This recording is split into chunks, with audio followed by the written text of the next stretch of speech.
Bem-vindas ao Mulheres de Growth, um bate-papo honesto sobre o caminho do sucesso como ele realmente é. Eu sou a Thaís Sterenberg, sou fundadora e criadora do Autogrowth e cofundadora do Mulheres de Growth. Eu sou a Duda Pascoal, sou Growth Manager e especialista em Growth e também co-founder do Mulheres de Growth. E hoje a gente está aqui com uma convidada muito especial, a Estela Aires, diretora de Growth do mercado Bitcoin, o MB. Estela, conta pra gente um pouquinho da sua trajetória, o que você faz, e que depois esse papo vai ser incrível, porque a gente vai falar de cripto e muitas coisas que pra mim ainda são bem um grande mistério. Bom, acho que para muita gente ainda é um grande mistério, então um prazer estar aqui, meninas. Obrigada pelo convite. Bom, eu trabalho com Growth Marketing há aproximadamente 10 anos. Eu comecei a minha carreira lá no Google, né, em 2014, entrei como estagiária. Então, ali no ápice da consolidação das redes sociais, né, YouTube bombando e o comportamento de redes se consolidando. No Google, eu atuei como gerente de contas, né, Account Manager para algumas indústrias. Então, trabalhei com a indústria automotiva e a indústria financeira. E depois de quase 6 anos, né, veio a pandemia. Acho que todo mundo repensou um pouquinho a vida. E nesse momento eu estava também repensando para caminhos, né, para onde seguir. E tinha bastante curiosidade, como eu sempre atendi grandes anunciantes na indústria, tinha bastante curiosidade de saber como seria tomar as decisões, né, ali do outro lado de marketing e de performance. Então, topei um convite para ir liderar e começar uma área de Growth Marketing no Itaú, onde a minha responsabilidade era fazer da mídia de performance uma alavanca de fato de crescimento de 25 unidades de negócio da empresa. Então, estava no momento que o Itaú estava se consolidando ali também as operações digitais.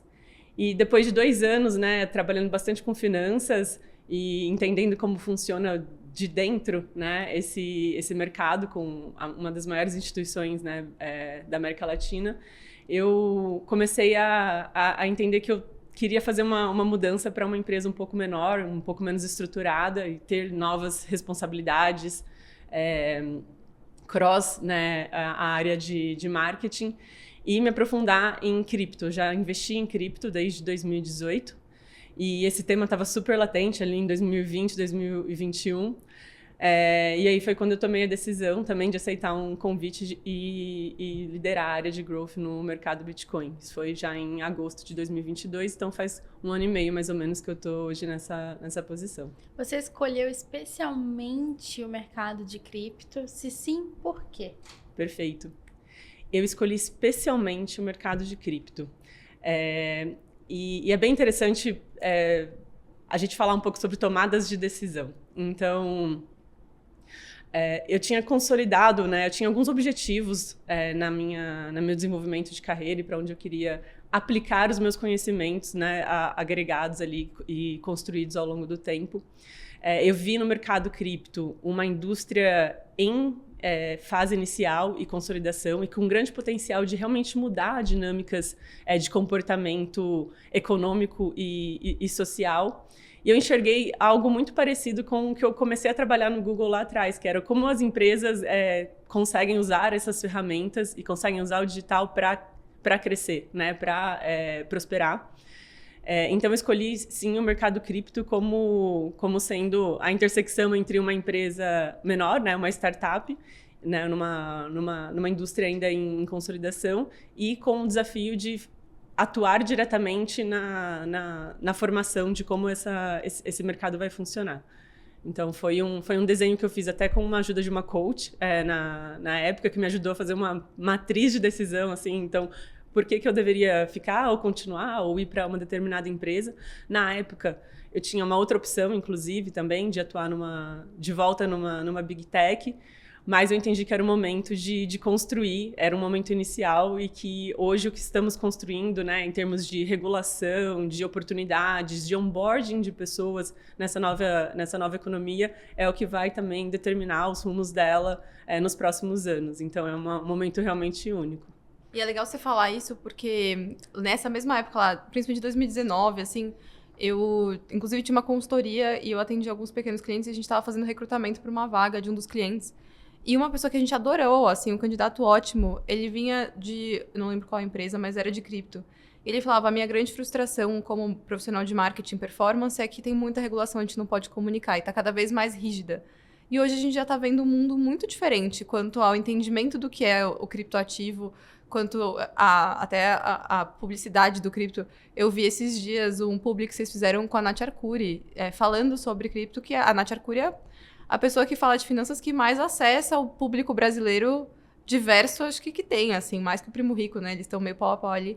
Então é muito legal ver a evolução desse mercado e ver que você fez uma escolha, de novo, com o auxílio de alguém, que é super legal até eu aqui fazendo meu jabá também como mentora de carreira. Acho que é incrível quando a gente entende que ter ajuda externa faz sentido e que realmente ela tá ali para ajudar, para agregar, para te fazer tomar boas decisões. Mas eu queria puxar o gancho aqui do que é o cripto, o que é esse mundo que a gente ouve agora bastante falar de Bitcoin, mas eu acho que o entendimento ainda é muito básico sobre isso. O entendimento é muito básico e parcerias como, né, com autoridades em finanças. Então, um território onde um influencer, né, uma pessoa já domina. Essa pessoa falar sobre esse tema, que sim, tem um grande bad PR, tá, pessoal? Por quê? Justamente por não ser regulado, você acaba tendo maus atores, né, também dentro desse universo. E enfim, né, ali no final de 2022, a gente teve a quebra da quarta maior corretora de criptoativos do mundo, que foi a FTX, por exemplo. Quando isso aconteceu, o Bitcoin chegou num patamar de $16 mil, para vocês terem uma ideia. Sendo que ele já tinha atingido no ano anterior quase $70 mil. Então, assim, para vocês terem uma noção do impacto que a gente não ter também um mercado regulado, ele também abre brechas para insegurança e desconfiança em relação à credibilidade mesmo do que são do que ele está proposto, né, a construir. Então, o que é um criptoativo? O criptoativo é uma representação de um valor digital, né? O primeiro criptoativo que surgiu em 2008 e foi o Bitcoin. Na época, ele surgiu, né, pelo Satoshi Nakamoto, que não se sabe se é uma pessoa, se é um grupo de pessoas, né? Esse é o grande mistério, inclusive. E foi ali uma alternativa. O princípio dele foi ser uma moeda digital alternativa às moedas centralizadas. Em 2008, a gente está falando ali da crise, né, ali dos Estados Unidos. Então, um dos grandes pontos era a emissão, né, de papel moeda, bem à mercê do governo que está em questão, né? A centralização dessas emissões, né, era algo que ele né, questiona ali no white paper dele. E aí a proposta dele era criar, então, uma moeda digital que não precisasse de um banco central ou uma autoridade central para ser emitida. Mas então, poxa, como que ela seria validada, né? Justamente a validação dela ocorre em rede. Por quê? Porque as criptomoedas são construídas em cima de uma tecnologia chamada blockchain. Blockchain é uma rede formada de blocos. Então, o surgimento de um bloco, ele só entra, né, nessa rede se ele for validado pelos demais blocos.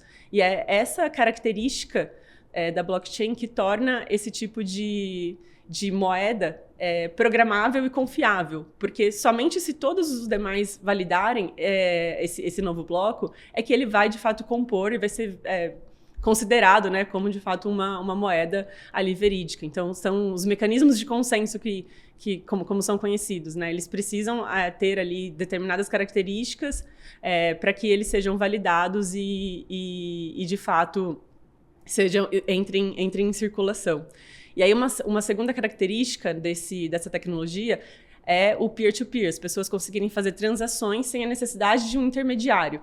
Então, essa tecnologia ela vem disruptar algumas condições que o nosso mercado até hoje, o mercado financeiro, né, principalmente, teve, com o objetivo de dar mais liberdade e possibilidades de criação em cima dessas tecnologias. Então, o Bitcoin começou com esse propósito de ser uma moeda, uma característica bem relevante, né? E aí existem as correntes, né, de pensamento. Tem um grupo de pessoas bastante ortodoxas, né, que a gente chama, que defendem que somente o Bitcoin é o único criptoativo real, né, justamente pelas essas características e principalmente pela condição de escassez, né? Só existem, né, quando o projeto foi lançado, só existem 21 milhões de bitcoins no mundo para serem minerados. Já foram minerados em torno de 19 milhões. né? E aí, Desculpa, eu vou te interromper, mas explica o que é ser minerado, que eu acho que muita gente não entende esse termo, assim.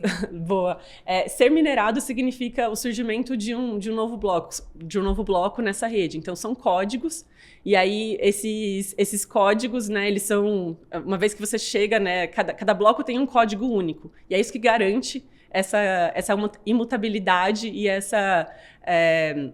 característica de validação única dessa rede. Então, quando ele é minerado, quer dizer que se descobre ali um novo bloco é produzido, e ele entra e passa a compor essa rede.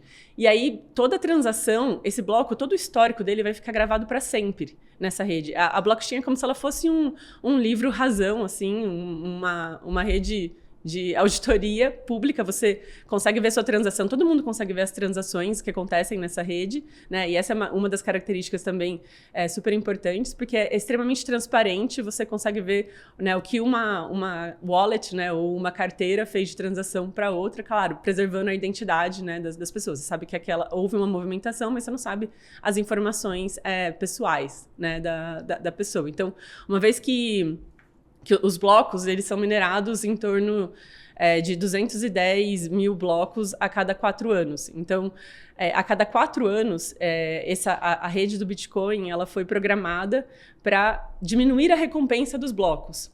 E esse mecanismo, esse evento, né, essa redução dessa remuneração para os mineradores, que são os validadores da rede, se chama halving, que é o evento que a gente está próximo de acontecer esse ano.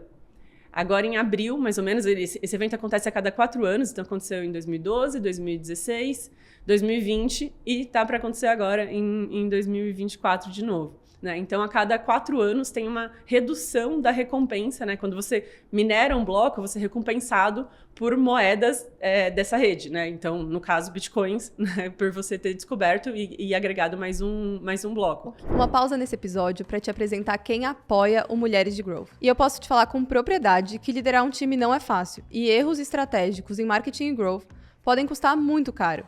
Pensando nisso, o GLA, nosso apoiador, criou o GLA Empresas, um produto que é um mix de desenvolvimento de lideranças e equipes, consultoria de growth e conexões valiosas. O GLA vai entrar no seu negócio, entender como ele funciona e te ajudar a explorar as suas principais alavancas de crescimento. Com um plano de ação robusto, você vai criar planos de desenvolvimento para os líderes, para o time e ainda vai poder estabelecer conexões de negócio estratégicas com grandes nomes do mercado de marketing e growth. E pode ter certeza, por um investimento que vai caber tranquilamente no orçamento do seu ano. Acesse o link aqui na descrição para conhecer. Agora eu quero te contar sobre o Market Masters, um dos programas de mentoria mais completos em análise de dados para growth da América Latina, desenvolvido exclusivamente para profissionais de marketing e growth que desejam transcender o superficial em dados. O curso se destaca pela ênfase real em growth, oferecendo cases aplicados e mais de 130 aulas completas, desde fundamentos analíticos até modelos avançados e experimentação. Aproveite também mentorias e encontros,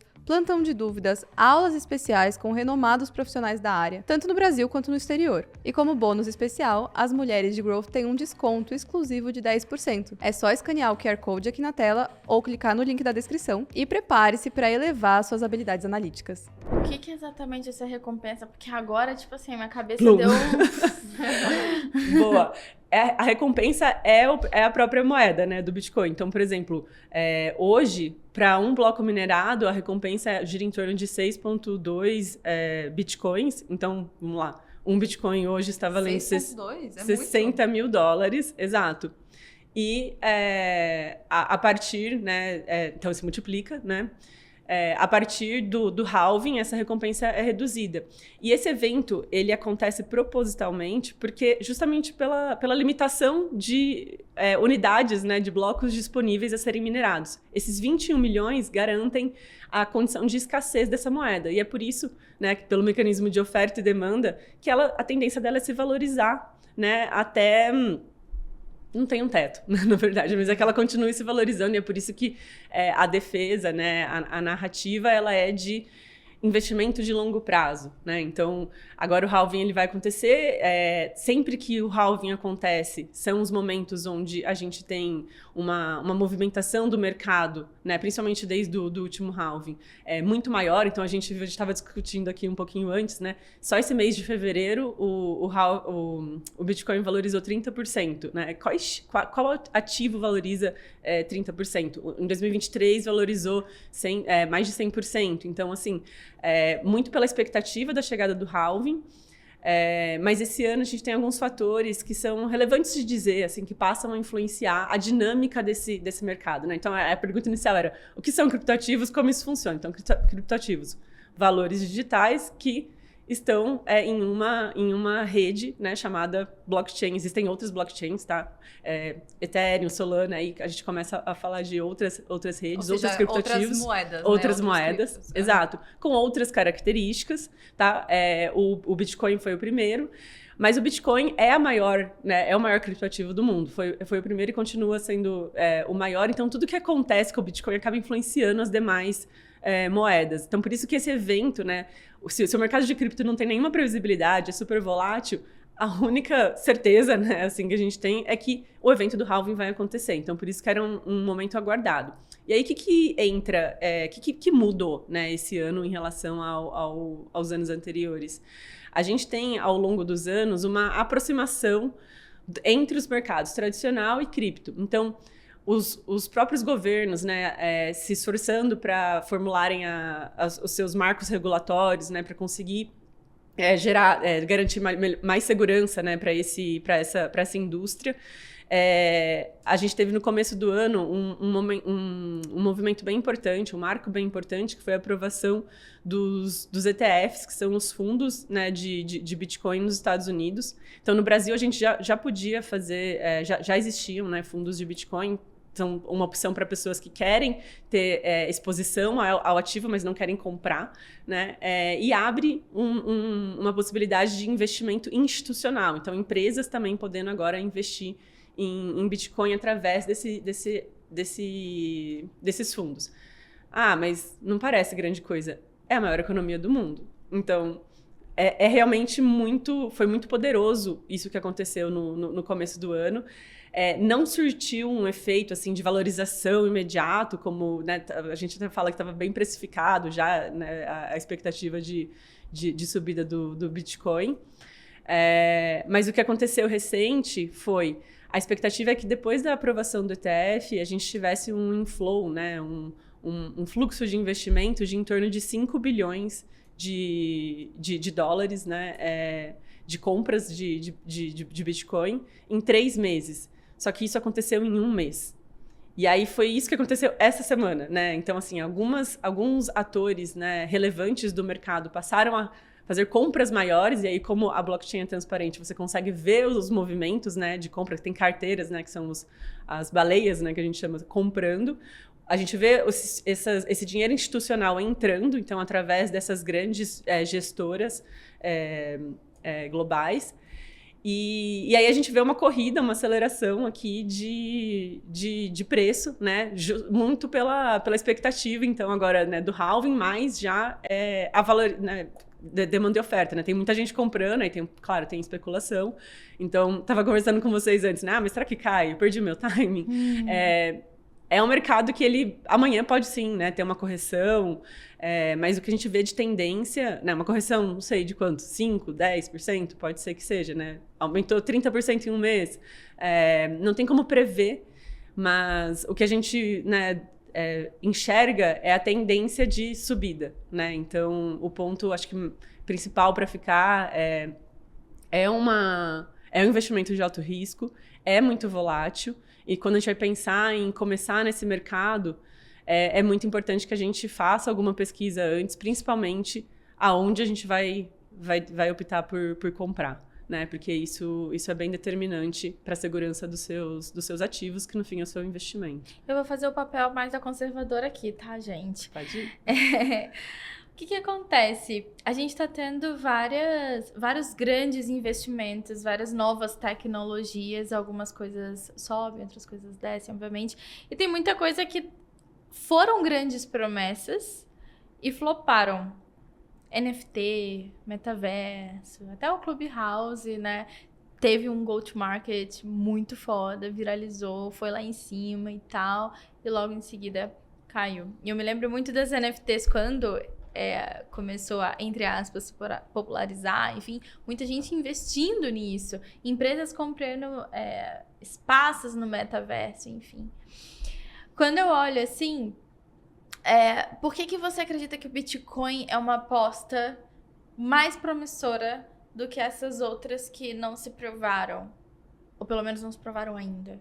Boa. É uma excelente pergunta, né? Porque toda nova tecnologia, ela tem uma euforia, né? E uma especulação, né? Com a internet também foi assim, logo no começo, principalmente porque a gente ainda não sabe quais são os casos de uso, de fato, né? E principalmente a gente não sabe como gerar mais valor através de projetos e novos negócios que hoje nem existem com as capacidades que a gente tem, né, atualmente. Então, eu acredito que as NFTs, né, logo que elas surgiram com essa grande promessa de você ter uma propriedade, né, basicamente é isso. Você detém ali, né, uma arte, né, tiveram alguns projetos que ficaram bem famosos, e no fim é sobre você ter a posse e poder ter acesso a algum tipo de benefício, né? Algumas delas te davam acesso a festas ou a condições.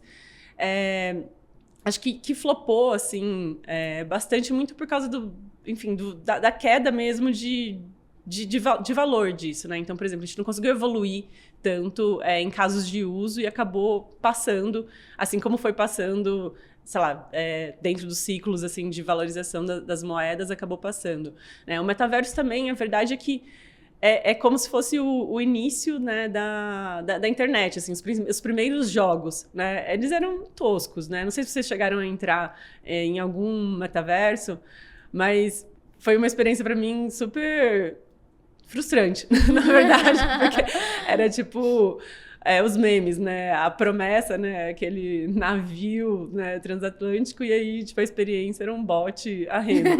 Mas por quê? Porque exatamente o caso de uso. O que tem de diferente, né, hoje numa experiência de metaverso versus um jogo super bem produzido, né, com o nível de tecnologia que a gente tem hoje.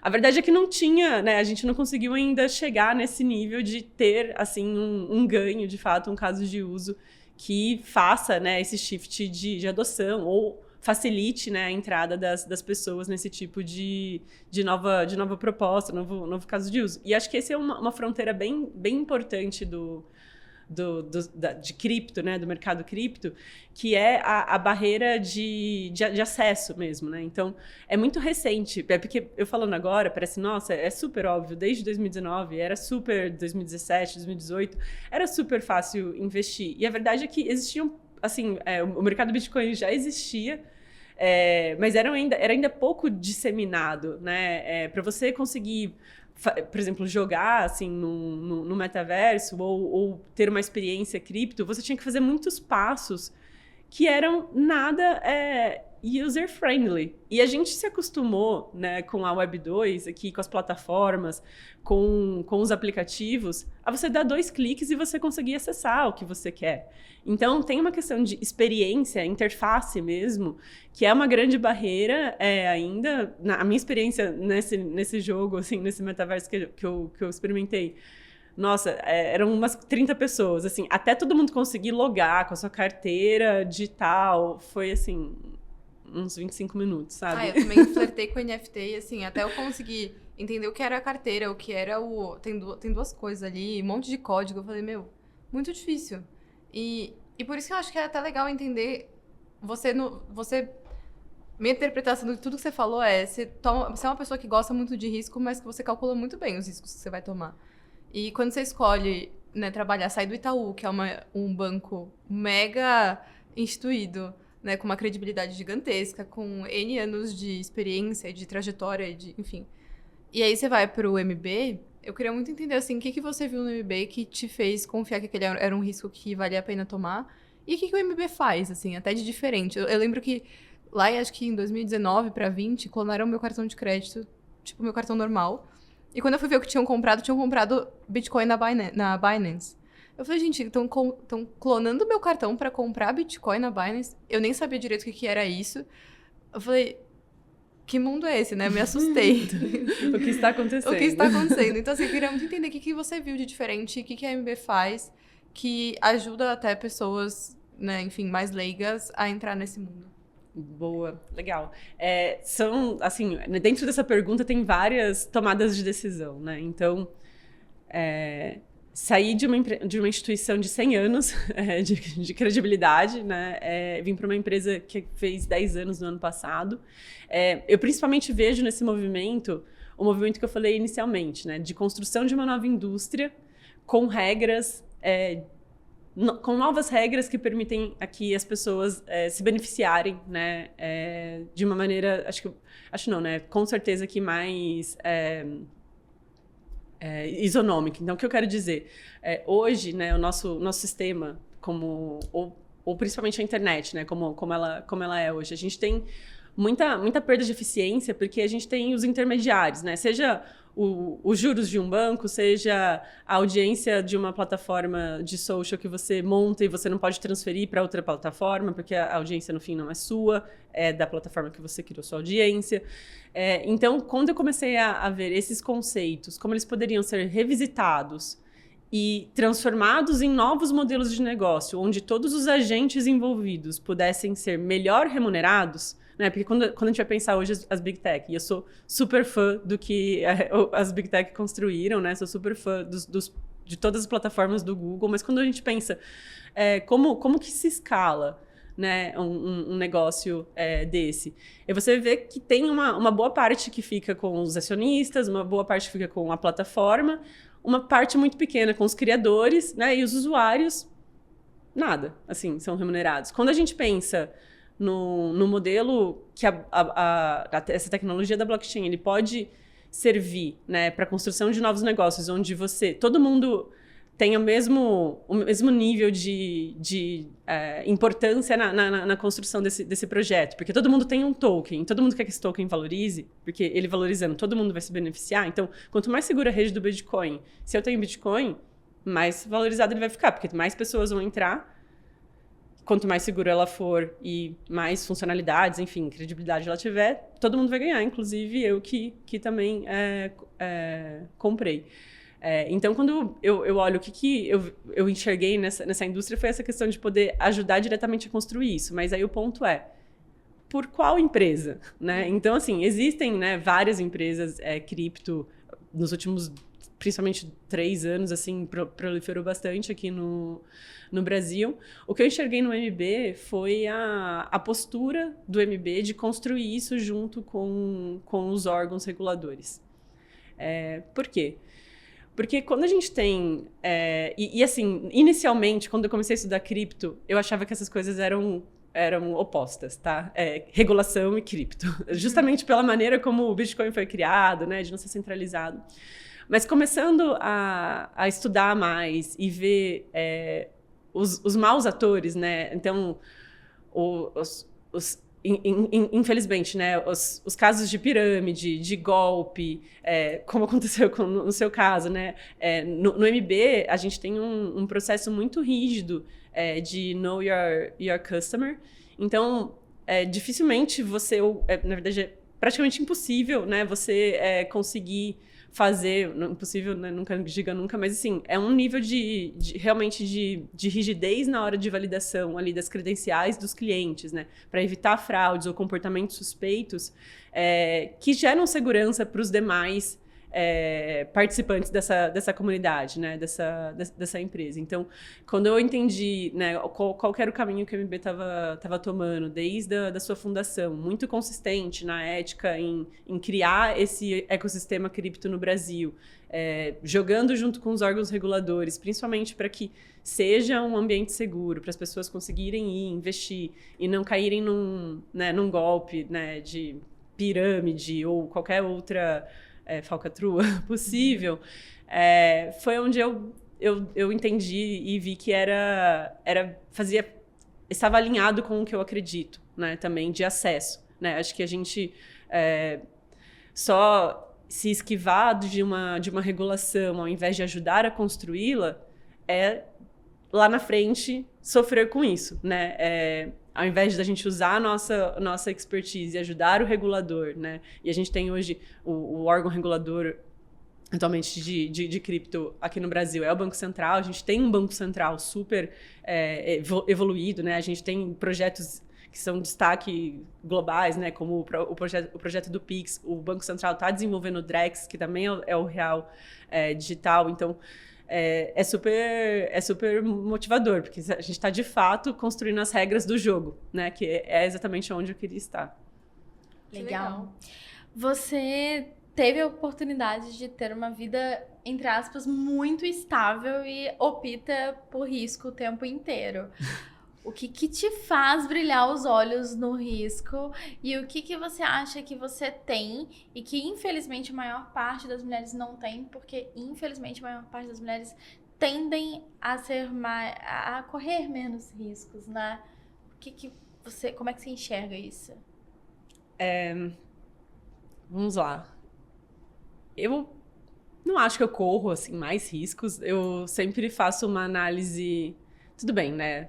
Vamos ser sinceros, sim, é mais arriscado. É uma startup numa indústria que nem é consolidada. Sim, é mais arriscado. Uma startup já é mais arriscada do que um banco consolidado. E numa indústria ainda nascente e sem regulação, realmente é uma intersecção de risco, assim, não posso ignorar. Mas até pelos motivos que eu trouxe antes, né? De pesquisar a empresa anteriormente, né? Não é uma startup... que nasceu numa garagem por um monte de gente inexperiente, né? Os fundadores e, né, hoje todo o corpo do board são de pessoas que trabalharam assim, anos na B3, têm um conhecimento profundo do mercado financeiro. Então, eu enxerguei ali também uma confiança, né? Uma solidez de qual é a proposta da empresa, né? De fato. Eu acho que o que me motiva é muito uma análise de risco que eu faço da minha própria carreira, assim. Então, acho que tem um pouco de modelo mental que qual vai ser o pior cenário possível, né? Assim, o pior cenário possível, assim, quando eu tomei a decisão, a empresa não sobreviver. Então, assim, é um risco... mas com um upside ganho, né, muito também. grande, exato. E principalmente por ter estudado, né, já estar estudando há alguns anos a indústria e acreditar nela e ver cada vez mais VCs, mais talentos do mundo tradicional, né, de tecnologia e de áreas super, destaques nas suas áreas, né, de competência, migrando também para esse universo e ajudando a construir esse universo. Eu enxerguei que, cara, era o momento de conseguir imprimir aqui algo que eu aprendi ao longo, né, ali dos meus 8 anos em indústrias mais estabilizadas, né, no Google e no Itaú, conseguir trazer isso para uma indústria nascente. Então, é um risco, eu acho que tem, claro, também um apoio, assim, né, tem um apoio da minha família, tem um apoio do meu marido, eu sei que eu vou ter um respaldo, né, por mais que assim, tem uma desconfiança, né? Porque quando você fala, não, vou sair do Itaú para ir para uma empresa de criptomoedas no momento ainda de baixa, né? Que só se falava das tragédias, né? De cripto. Então, eram os golpes, escândalo com jogador. Então, assim, nossa, o que você está fazendo? E aí, justamente, também ter essa oportunidade de mudar essa visão da indústria, né? E realmente trazer as pessoas o quanto antes para elas também conseguirem prosperar aqui. Qual característica, então, você acha que você tem hoje e que te ajuda a assumir risco e que a maior parte das mulheres não tem? Ou não característica, mas talvez algum tipo de conhecimento, alguma coisa que... Eu acho que confiança, assim, confiança nos meus skills, assim, então, de conseguir me reinventar, eventualmente, se o projeto não sair da maneira como esperado. Acho que essa capacidade, confiança que eu vou conseguir arranjar e ter uma solução, e ela vai ser a melhor possível. Então, acho que esses modelos, né, esses frameworks de o que vai ser o pior que poderia acontecer e o que nesse pior cenário, ainda assim, o que eu, né, conseguiria depois usar para uma próxima oportunidade. Eu acho que essa confiança em analisar, assim, as suas decisões, eu acho que é um diferencial que eu acho que muitas mulheres acabam se suprimindo, né, por inúmeros motivos, né? Essa coragem, né? Muitas vezes pode-se dizer assim. E eu acho que tem muito a ver, assim, com a sua autopercepção mesmo. Então, a gente se cobra mais normalmente, né? Claro, por inúmeros motivos a gente vê, né? Tem disparidade salarial, você tem que se provar mais. Então, acho que psicologicamente isso também é algo que já impacta as mulheres. Então, acho que desenvolver assim, essas ferramentas pessoais, assim, internas, é bem decisivo nessa coragem para tomar esses riscos. Eu gosto quando você traz isso porque claramente você tem uma autoconfiança que te permite também assumir esses riscos, entendendo que não só autoconfiança sozinha não vai fazer milagre, mas você também tem já uma autoridade construída no sentido de você ter um currículo relevante, você tem empresas que você trabalhou, e até eu, quando faço as mentorias, sempre busco construir fundamentos mais sólidos de confiança e chancela de autoridade, por mais que a pessoa não tenha grandes empresas no currículo, projetos que ela fez, que ela entregou resultado, competências que ela tem, que ela consegue provar com outras experiências, com outras coisas que ela fez, ter isso muito claro. Porque quando a gente tem isso claro, a gente consegue, primeiro, contar melhor essa história para os outros. Se eu precisar de um emprego novo, como que eu vou me vender?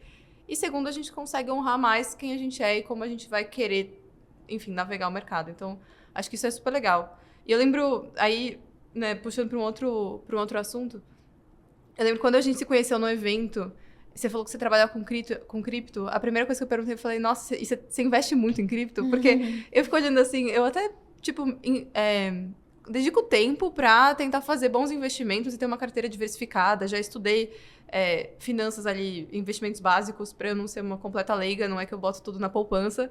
Mas ainda assim, eu sou uma pessoa mais conservadora por falta de conhecimento. E eu tenho muita curiosidade para ver como que, né, as mulheres investem, porque eu acho que a gente ainda... O Brasil já não é um país super investidor, não é super avançado nisso. E as mulheres menos ainda, seja por receio, seja por falta de conhecimento, seja por não ser dona do próprio dinheiro, né? Muitas vezes o dinheiro tá ali com o marido. E quando eu te perguntei, nossa, você investe bastante em cripto? Tipo, o percentual da sua carteira em cripto é grande? Eu queria até saber como que você estudou e como que você vê o papel... A mulher, você tanto do lado pessoal fazendo essa decisão, quanto do lado da MB, entendendo quantas mulheres ali, qual é o percentual de mulheres clientes que vocês têm fazendo esse tipo de decisão. Bacana. De fato, assim, hoje a gente tem... E é um reflexo também do perfil de investidores, né, no Brasil. A gente tem hoje na nossa base, por exemplo, de clientes, em torno de 18% dos nossos clientes são mulheres. Então, assim, ainda um percentual super baixo, né? Muito baixo. É menos de 1/5, né, da base sendo feminina. O que é legal, mas pensa que é numa base também de, né, anos aqui de clientes vindo. O que é muito claro, né, que se enxerga muito, muito claramente, e aqui eu tenho alguns dados, né? Esse mercado feminino o interesse das mulheres tem aumentado muito, a participação das mulheres também no mercado de cripto tem aumentado bastante, seja em posições de liderança, seja em vindo trabalhar com cripto de fato, e justamente porque é um mercado que está resetando assim, as regras de como a internet funciona, os investimentos funcionam, e ter diversidade, ter visões, né, diferentes, vão ser... estamos num momento que é essencial termos essa pluralidade.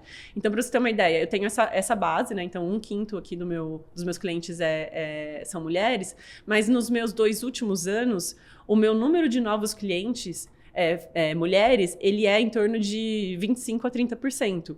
Então, vem crescendo, né, o interesse e também a atitude, né, das mulheres de darem o primeiro passo, iniciarem nesse mundo aqui cripto. Tem um outro dado que acho que complementa, né, o porquê eu acredito também dessa receio, porque a indústria, ela veio se consolidando aceleradamente, né, assim, nos últimos, sei lá, desde o último halving, tô falando de 2020, são 4 anos que ela ficou mais popular, assim, né, que começou a se falar mais de Bitcoin. A primeira grande alta, assim, foi um pico, assim, do halving em 2016, o halving aconteceu em 2016, e teve um pico em 2017, foi quando eu comecei a olhar Bitcoin, que foi um amigo meu do trabalho que falou, nossa, você viu essa moeda, esse investimento? Ele valorizou, tipo, sei lá quantos por cento. Acho que, eu nem lembro os valores, mas sei lá, chegou a $20 mil. Nossa, $20 mil, né? Que coisa. E tinha valorizado muito num único dia. E aí, sei lá, deu uma semana, caiu. Eu falei, nossa, mas como que isso funciona? Eu tava começando a investir na época. Então, assim, comecei aos pouquinhos, né? E fiquei de olho nesse mercado, comecei a estudar. Mas, né, depois disso, vieram ainda veio muita evolução em termos de conhecimento, tradução, né, dos temas, fontes de conhecimento confiáveis, né, e não falcatruas, né, por aí. Então, assim, eu acho que como o perfil de investimento feminino, ele tende a ser mais conservador, e aí tem uma pesquisa da Ambima, inclusive, que traz esse dado, que eles fizeram uma pesquisa com o público, com as mulheres, né, investidoras, e 47% respondeu que o motivo delas investirem é para ter uma reserva de segurança. Então, nem é buscando um retorno, a motivação é outra. É a segurança, não o crescimento. Exato. Né? É mais para baixo ali na pirâmide de Maslow, se a Perfeito, gente for ver. Exato. Então, assim, toda essa volatilidade, esse potencial de ganho, não era o principal fator de decisão, né, de quase 50% dessa massa que foi entrevistada de investidoras pela Ambima. E me chamou muita atenção esse dado, porque isso explica muita coisa, né? Então, agora que a indústria ela começa a se consolidar, a gente começa a ter grandes autoridades né, no mercado financeiro falando também desse tema, né? A gente tem outros parceiros além da Nath, né? Tem inclusive analistas de casas de investimento super renomados que também trazem, né, recomendam, né, outros produtos cripto, como a renda fixa digital, né, que é basicamente a tokenização de contratos reais e a disponibilização deles em frações menores com uma rentabilidade maior. Então, por exemplo, você consegue investir numa renda fixa digital, ou seja, por que fixa, né? Porque tem ali a projeção de retorno, por exemplo, de 15% mais ou menos, né? Foi a média dos últimos produtos que a gente lançou. Num período de tempo de 1 mês, 3 meses, 6 meses, né? Sendo que renda fixa normalmente a gente deixa anos, né? No mercado tradicional, e às vezes você tem um valor de entrada para ter um rendimento bom, né? Um mínimo de investimento inacessível para a maior parte da população. Aqui com R$100 você já consegue fazer esse tipo de aporte. Então, você começa a trazer mais segurança, né, e credibilidade para essa indústria, então você começa a ter novos nichos, né? A gente vê isso quando a gente olha a nossa segmentação aqui de base, da nossa base de clientes, a gente começa a ver, né, pessoas que na verdade nem vêm comprar cripto, vêm comprar renda fixa digital, porque, nossa, beleza, acho que é o primeiro passo para eu entrar nesse mundo, né, sem também me expor tanto a esse produto, esse bicho que eu não sei o que é direito, que é criptoativo. E aí começa a entrar já mais em contato e nessa roda de entender como as coisas funcionam. Eu queria dar um passo atrás e explicar conceitualmente o que é renda fixa. Porque por mais que a gente esteja falando aqui com um público já de nível mais gerencial, liderança, executivo, eu não sei o quanto a gente, né, as mulheres e os nossos ouvintes sabem de fato o que é a renda fixa. Então, até eu vou trazer o meu entendimento, você pode até me corrigir se estiver errado, mas a renda fixa é um investimento que a gente sabe, porque ele pode ser pós-fixado ou pré-fixado, qual vai ser a taxa de retorno. Então, se é pré-fixado, é uma taxa prévia que você já sabe qual que é, e aí você vai ter ali uma previsibilidade com mais segurança de quanto você vai ter no futuro, quando ele vencer. E a pós-fixada é em cima de uma taxa volátil, tipo a inflação, que você deixa o seu dinheiro lá e você sabe que ele vai seguir um índice do mercado, e quanto ele valorizar, né, o resultado vai ser pós-fixado. A renda fixa digital é exatamente a mesma coisa, mas baseada na tokenização dos ativos? Esse é o entendimento? Exatamente, né? Eu também não sou economista ou especialista financeira, mas é exatamente o mesmo paralelo, né? De princípios de previsibilidade, né? Então, você tem lá 16%, 15%, ou, né, sei lá, IPCA mais 3%, você consegue ter uma noção de quanto vai ser o seu rendimento, né? Daquele montante que você está aportando ao final de um determinado período.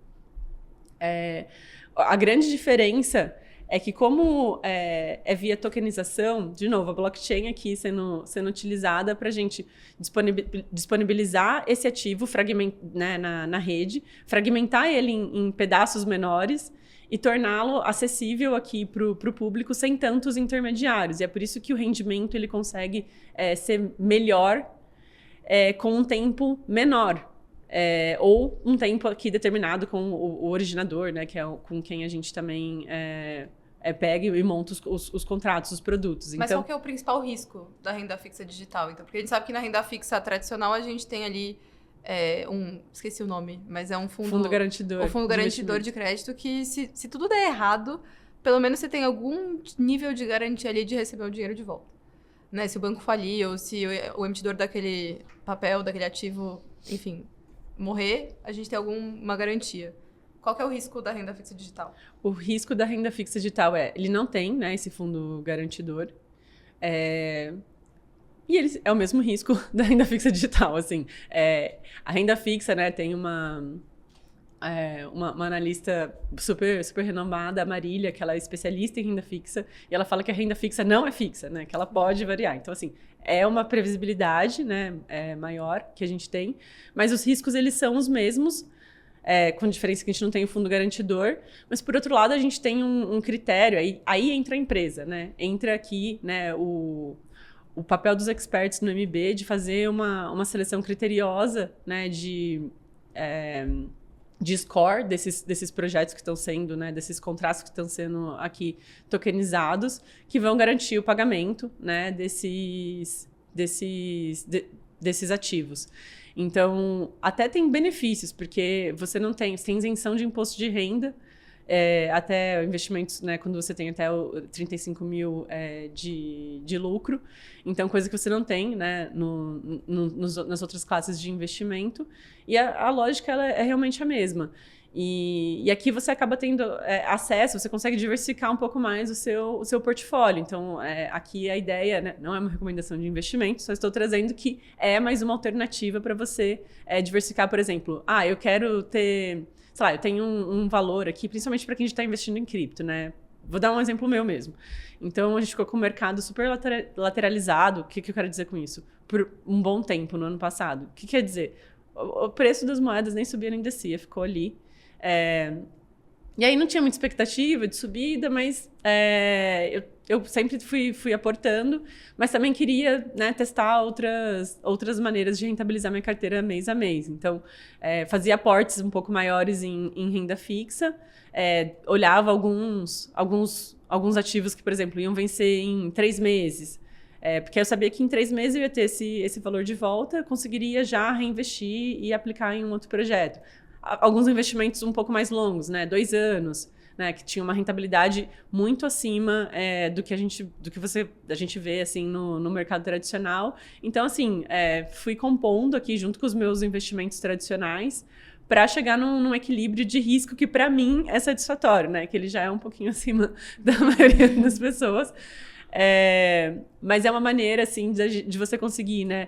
Já estar dentro dessa nova economia, assim, né, digital, diversificando minimamente seus investimentos, e é uma maneira, assim, mais previsível de você ter o seu retorno, né, do que a volatilidade ali com as criptos. Qual que é o grande ponto, como nos investimentos tradicionais com bolsa de valores, né? Você tem um potencial de crescimento ali de uma ação que você comprou, né, que ela pode te trazer um ganho, né, muito grande. Você precisa acompanhar também o mercado. No mercado cripto também, né? A diferença é que você não compra cripto né, não está listada na bolsa. Então, você compra via as corretoras, né, centralizadas ou descentralizadas. Então, no MB é centralizado, porque, no fim, a custódia está dentro, né, de uma conta que é do MB, mas é sua. Então, a mesma coisa de uma conta de banco, né? Você tem uma conta no Itaú, ela é sua, você tem acesso, mas a conta pertence ao Itaú. Se eles bloquearem a conta, bloqueou a conta, né? Mesma coisa. Em cripto existem também as corretoras que são descentralizadas e a custódia é 100% com você. E aí esse era o grande medo das pessoas, né? Que são as histórias. Uma pessoa comprou Bitcoin lá em 2010 e perdeu a chave da carteira, né? As carteiras das chaves perdidas. Acontece, e aí não tem como recuperar, né? Então, assim, ônus e bônus de você ter 100% ali do ownership, né? Dos seus investimentos. E o mercado cripto é 24 horas, né? 24/7. Então, como não é bolsa, você consegue investir no final de semana, renda fixa digital também, né? Ou qualquer horário. Então, tem algumas, né, prós e contras, assim, que você consegue ter mais flexibilidade, enfim, para fazer suas decisões. Para mim, isso conta. Não sei o quanto para vocês é importante, mas para mim, isso é o momento, sei lá, no fim de semana que eu consigo olhar, parar com calma, exato. Boa. E para quem tá começando agora nesse mercado, qual recomendação você dá? A gente tem uma máxima na indústria cripto que faça sua própria pesquisa, né? Então, você vai ver muita gente recomendar, acho que até uma de vocês falou, uma vez alguém me recomendou, né, o investimento. Assim, vai todo mundo, sempre alguém vai recomendar alguma coisa, mas o importante é que você faça a sua própria pesquisa, de fato. Então, né, identifique, assim, as fontes críveis, né? Aqui eu consigo já passar algumas, né? Então, a gente tem, aqui no MB mesmo, a gente tem um blog, né, que ele é super atualizado com as matérias do que está acontecendo, inclusive explicando o porquê dessa alta agora. Para quem está começando, a gente tem... E para quem já está há mais tempo também investindo no mercado cripto, a gente tem as carteiras recomendadas, que elas são atualizadas todos os meses. Então, se você tem um aporte a fazer, né, todo mês, você pode dar uma olhada e ver ali, né, se seu perfil é um pouco mais arrojado, se você quer correr um pouco mais de risco no sentido de ter também potencialmente mais ganho, ou também, né, ter uma desvalorização. Tem um portfólio ali de recomendações para você investir. Acho que é uma maneira legal para começar a ter uma ideia. Sei lá, tenho R$100, como que eu dividiria? Né? É uma maneira de começar. E começar pensando que é uma classe de investimento. Então, como que você organiza, né, sua vida financeira de acordo com seus planos? Né?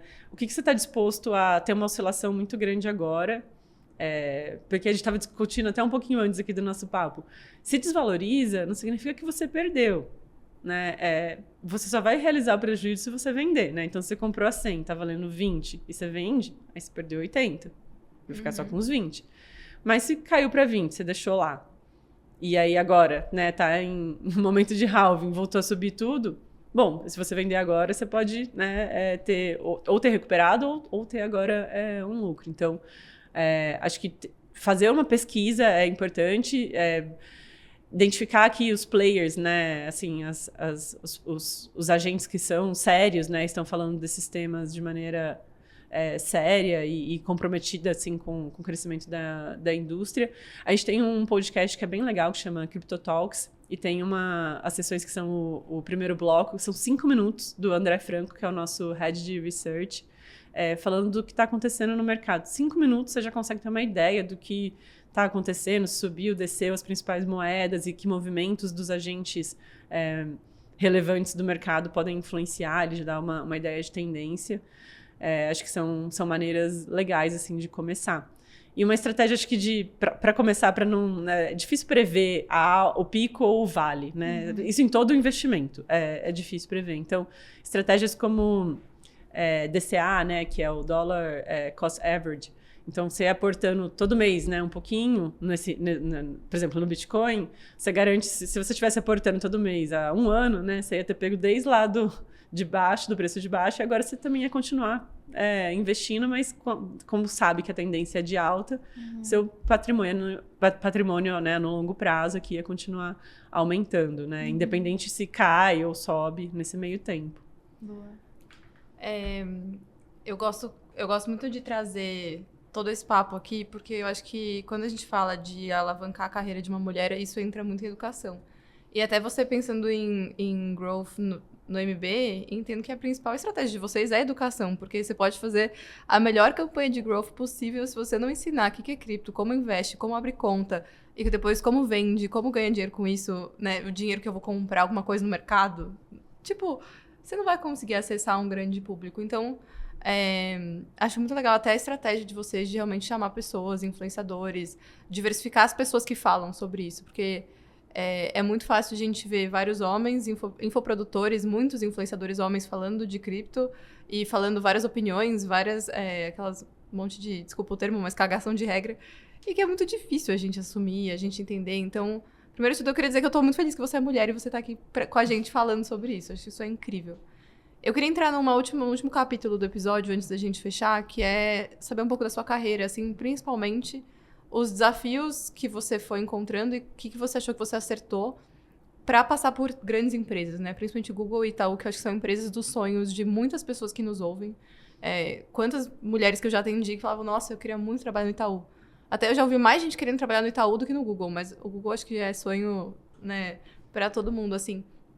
O que você acha que fez a diferença para você e quais foram os desafios que você encontrou? O que fez diferença? Definitivamente, existem alguns aceleradores, né? Mas vou trazer eles também. Mas na minha visão, assim, o que fez diferença foi principalmente pesquisar sobre o que essas empresas fazem, sabe? Assim, o que eu quero construir ali, né, com o que eu tenho. Então, por exemplo, desde o início de carreira mesmo, né? Lembro que para o estágio do Google, eu estudei muito, assim, para entrar. Fui olhando o tipo de pergunta que eles faziam, porque eles faziam mesmo aquelas perguntas, tipo, quantas padarias tem em São Paulo? Quantas bolinhas de gude cabem num caminhão? E no fim, são perguntas para testar o seu raciocínio lógico, se ele tem uma coerência, né? Não tem uma resposta certa, né? Então, pesquisar, né, sobre como que essas empresas, né, qual que é a cultura dessas empresas, ela tá condizente com o que você também quer construir. Isso faz diferença na hora de você se apresentar e conseguir também pensar nos seus cases, independente se você acabou de se formar, né, o que você fez na faculdade, é relevante, né? Você pensar nos seus cases e de acordo com o que essas empresas estão também construindo, né, e estão se desafiando, né, se pegar um balanço delas, enfim, fazer uma pesquisa é super relevante. Eu sempre tive esse perfil de estudar e acho que isso é bom e ruim quando eu mapeio ali, né, atributos e pontos a melhorar, porque eu preciso entender minimamente do que eu estou fazendo para conseguir falar e conseguir atuar. Então, eu nunca fui, né, quando eu era menor, que sem criança ou até adolescente, nunca fui a pessoa que teve o celular de última época, de última geração. Super late adopter, inclusive, de redes sociais, assim. Eu lembro de fazer meu Instagram em 2018, quase, assim. Então... Mas o que eu enxergava, né, independente disso, assim, o que essas empresas estão construindo? Eu também quero participar disso, né? Então, acho que esse ponto de pesquisar e você ter um pouco mais de segurança sobre como você pode aportar, isso definitivamente é importante. Aceleradores, eu acredito também que a gente sempre, enfim, foi criado pensando em, eu vou fazer uma faculdade, depois fazer uma pós, um doutorado ou uma especialização. E o que eu fui vendo ao longo de uma carreira corporativa é que você consegue desenvolver e acelerar skills sem antes ter, de fato, tido que executá-los, né? Então, vou dar um exemplo. Eu estava no Google e aí eu peguei um projeto de 20%, que lá a gente podia pegar um projeto que não era totalmente relacionado ao seu core job. E aí era para atuar como BizDev, né? Desenvolvimento de negócios, uma coisa que eu nunca tinha feito. E eu falei, gente, não tenho a menor ideia. E aí eu fui olhar, tipo, cara, como que faz gestão de um projeto?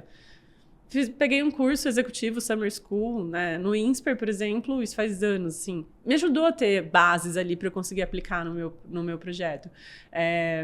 E a ser, né, conseguir exceed ali, né? Ser bem sucedida nesse ponto. Participação de algumas comunidades sobre os temas, né? Então, tem, por exemplo, aqui de Growth, tem o GLA, né? A gente tem um grupo de mulheres de Growth que a gente acaba trocando mais, é um grupo menor, mas um acelerador para mim foi faço membership da Reforge há uns 3 anos.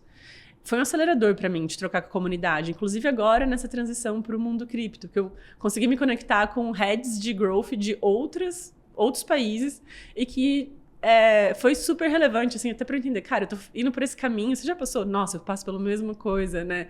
Como que a gente diversifica a receita, como que a gente se posiciona, como que o preço influencia na estratégia. Então, acho que participação de comunidades é um acelerador bem, bem importante.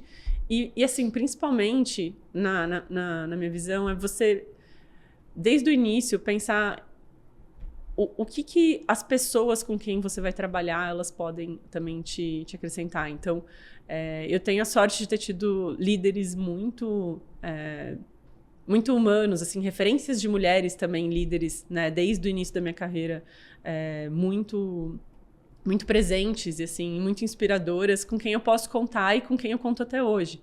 Então tem uma rede também, né, de pessoas com mentores, né, que você pode acessar, que já passaram por isso, já estão ali onde você também quer chegar, né, o que você admira por algum motivo. Acho que são acertos bem relevantes para seguir e acelerar essa carreira executiva. Sem dúvida. E desafio, né? Para mim, um desafio muito grande foi a transição o seu core ser o conhecimento técnico para o seu core ser a sua capacidade de influenciar, gerir projetos e pessoas, né? Mover, de fato, ali uma visioning de organização. Então, e isso, assim, no Itaú eu consegui, né, ter grandes oportunidades de aprender isso. Então, acho que até nas decisões de qual é o próximo job, né, ou oportunidade profissional que você vai se dedicar, pensar em quais skills essa oportunidade vai te ajudar a se desenvolver, né? Porque você não precisa estar 100%, mas precisa ter, sei lá, alguma noção. Ou se hoje você não tem essa chance de atuar dessa maneira, como você cria uma oportunidade dentro do que você já tem, né? Eu achei esse no Google na época do projeto 20%. Foi super legal, conseguiu, né, sei lá, trouxe uma feature, enfim, para o Google Maps, era uma coisa que não tinha nada a ver com o que eu fazia, né, para food ordering, né, na época era pedido de comida, numa época que estava ainda super novo esse mercado. Então, acho que tem algumas, né, curiosidade, você ir questionando e perguntando, né, one-on-ones são muito poderosos dentro de empresas, então, o máximo de pessoas que você puder conversar, né, contar o que você está fazendo e pedir um feedback também, uma visão, sem dúvida criam laços assim que depois abrem portas de maneira bem mais smooth. Na sua trajetória executiva, você passou por vários desafios, mas quais que foram os principais deles? Aqueles que você olha e você fala assim, cara, esse aqui é um limão. Eu, assim, esse que eu tô passando agora é um limão muito legal. É o limão que eu mais queria espremer, na verdade. E muito pelo desafio de... Assim, como que você imprime, né, O que é growth numa indústria que ela é super ainda cíclica? Ela não tem uma sazonalidade, né? A única sazonalidade é que eu falei para vocês, de 4 em 4 anos. Mas e enquanto isso, né? Então, você estruturar aqui as estratégias de entendimento de perfil de público, enquanto, né, para conseguir se comunicar de maneira mais relevante, estruturar a equipe, é uma startup, né? No fim, eu saí na minha equipe no Itaú, éramos em mais de 20 pessoas, mas assim, atuando nas BUs de negócio, mas eram pessoas focadas em performance, né? Mídia, especificamente, especialidade de growth, marketing, bem focada em mídia, né?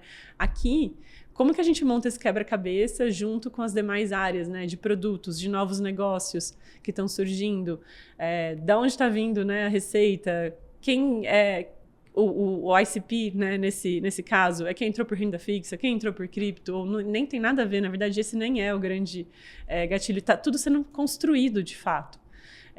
Então, assim, esse assim, de longe, assim, o case que eu mapeei junto com a minha coach, que eu queria construir, né, dentro de uma startup cripto, como fazê-la crescer e trazer o máximo de pessoas para essa nova indústria através desses produtos de cripto e tokens, enfim.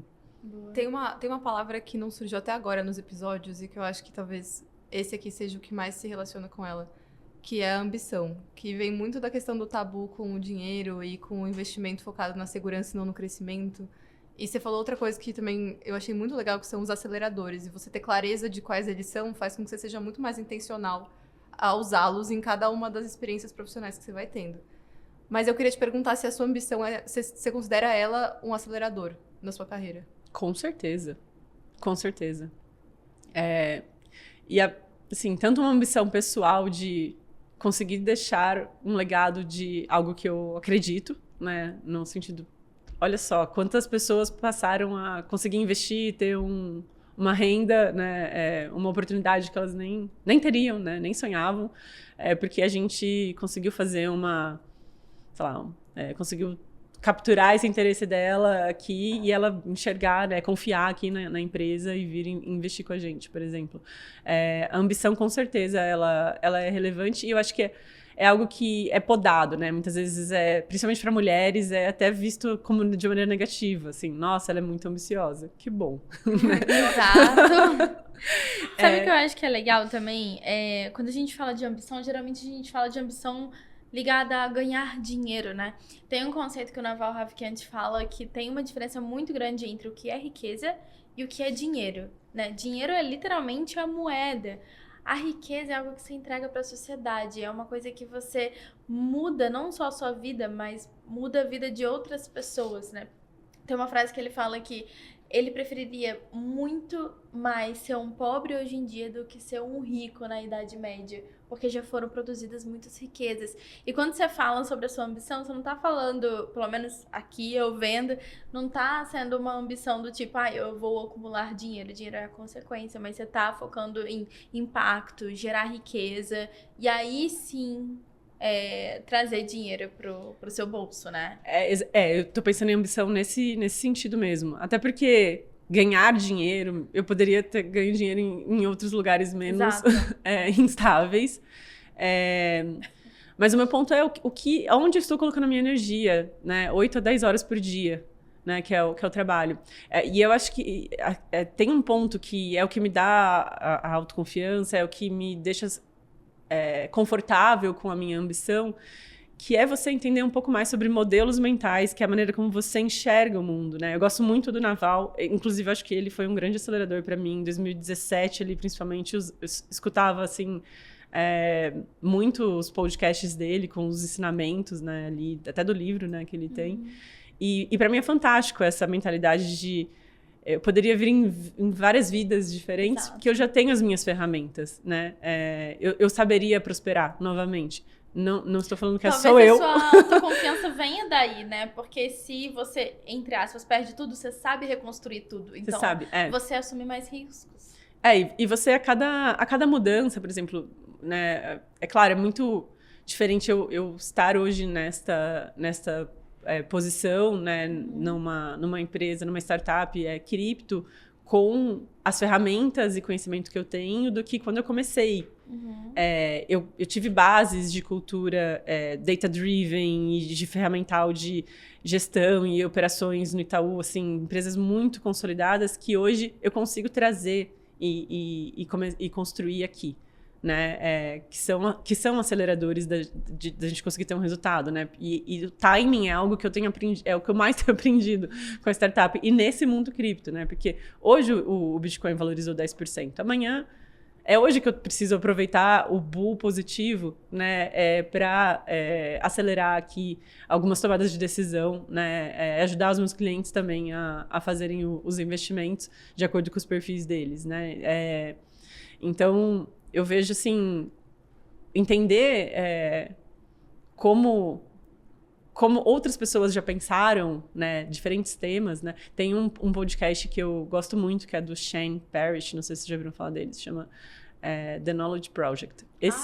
Esse podcast, definitivamente, ele foi um acelerador na minha vida, porque ele traz referências em diversos temas, né? Muito bom. Inclusive sobre, sei lá, eu lembro de um que falava sobre felicidade, ou sobre relacionamentos, ou sobre riqueza, sobre leadership. Então, assim, como que essas pessoas pensaram, né? E para mim, esse é o grande ponto do growth, né? Não é ter a receita pronta, porque o que vai funcionar para a Duda não vai funcionar para a Thaís, ou não vai nem atrair, às vezes, a Thaís, mas é muito mais como a Duda pensou para enfrentar aquele desafio e como eu posso fazer um paralelo, né? Growth é a mesma situação, né? Como funciona essa engrenagem e como eu posso acelerar ou deixar para depois alguns pontos de acordo com o meu momento ali, né? E como ela funciona. Bom, aproveitando que você já deu várias recomendações aqui, a gente já está encaminhando para os finalmente do episódio. Mas eu queria, então, primeiro de tudo, pedir recomendações suas de conteúdo. Acho que você falou do The Knowledge Project, que é um podcast incrível. Você citou alguns outros livros aqui também, depois a gente deixa aqui na descrição, mas eu queria pedir para você dar, tipo assim, 3 dicas, não necessariamente de conteúdos, mas se puder, ótimo. Para quem está nos ouvindo e que você acredita que que vai ajudar nas suas carreiras, na sua vida financeira, investimentos e etc. Legal. Bom, além desses, além do blog que a gente tem aqui do MB, que para quem quer começar com cripto, vale muito a pena. Tem, inclusive, ali as sessões, né, para iniciantes, para pessoas que já investem. Então, acho que ajuda bastante a direcionar.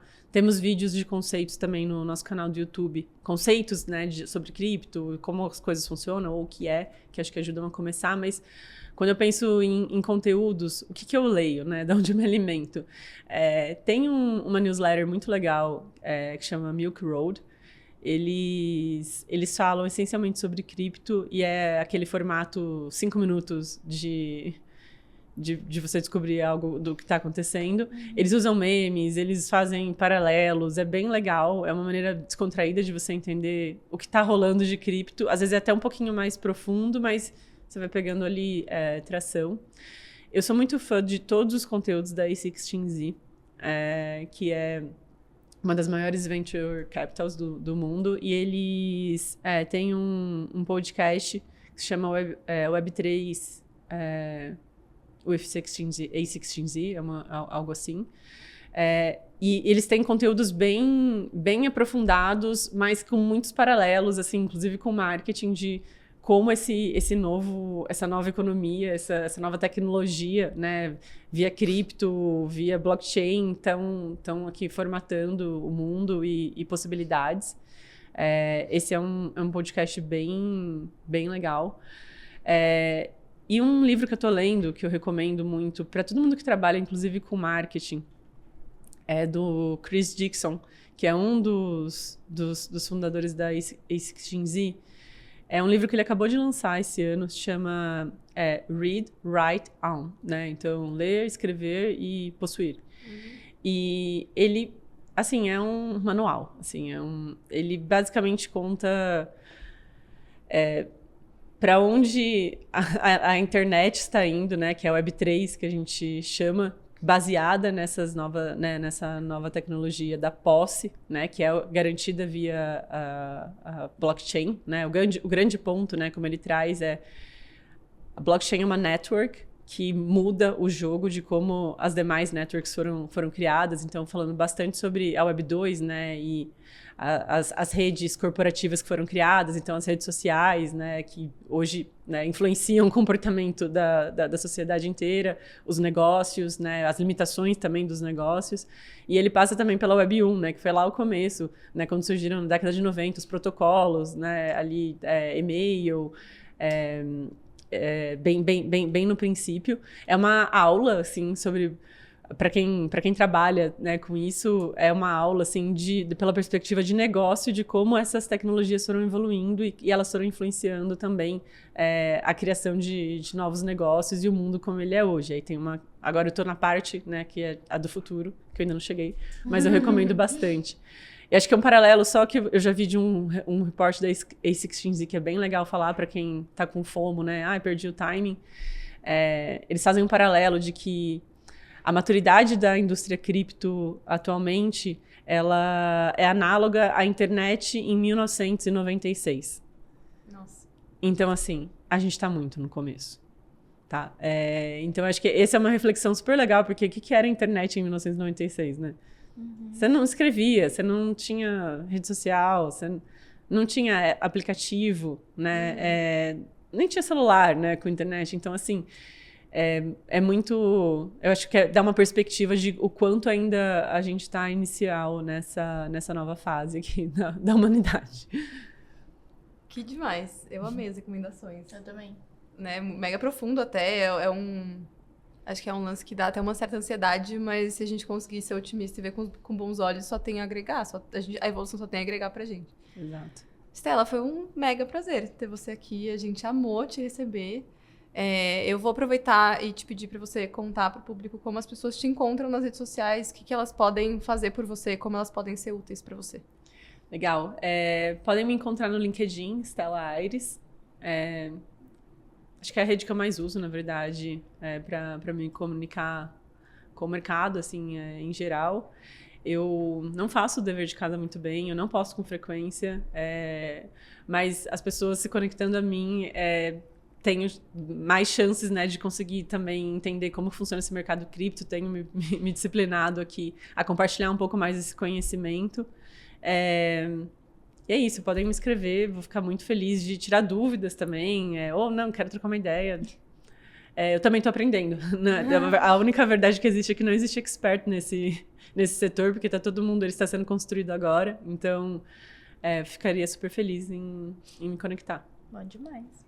Muito bom. Então, pessoal, meninas que estão nos ouvindo, eu também quero convidar vocês a seguirem o Mulheres de Growth nas redes sociais, no LinkedIn e no Instagram, @Mulheres de Growth. Quero convidar vocês a entrarem aqui no nosso processo seletivo, vai estar na descrição, para quem quer fazer parte da comunidade Mulheres de Growth. É um grupo fechado, não são todas as pessoas que entram, mas a gente convida vocês a pelo menos conhecerem, verem nosso conteúdo, ouvirem os outros episódios que estão incríveis. Essa temporada tá, assim, espetacular. E também me seguirem no Instagram, no LinkedIn. Eu sou Thaís Ster no Instagram, Thaís Sterenberg no LinkedIn. E acessarem meu site para seguir a minha newsletter, que é autogrowth.com.br. Boa, eu também fico disponível no LinkedIn, podem me pesquisar, Maria Eduarda Pascoal, me chamar para um café, para um almoço, trocar ideia, benchmark, enfim.